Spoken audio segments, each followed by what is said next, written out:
Anatomy of eating is an essential subject for every human being to understand.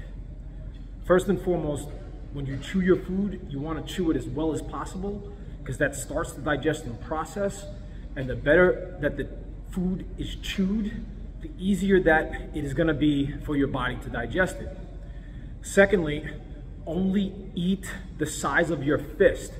Your stomach is about the size of your fist. If you overextend the stomach stretches, then the duodenum stretches, then the intestines stretch. And if your organs get distended, according to Ayurveda, that's how 65 to 85% of all disease starts.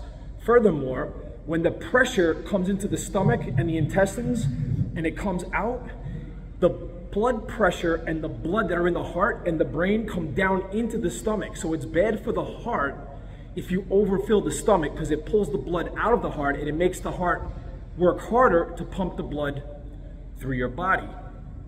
The next thing is eat your heaviest meal around noon. At noontime, your chi is here in your stomach.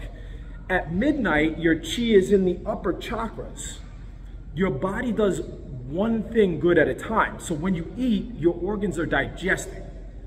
When the organs are digesting, the organs do not heal.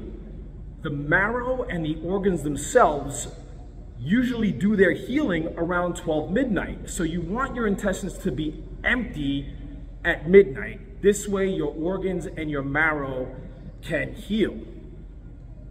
I hope this helps, guys. Long life, good health. Namaste.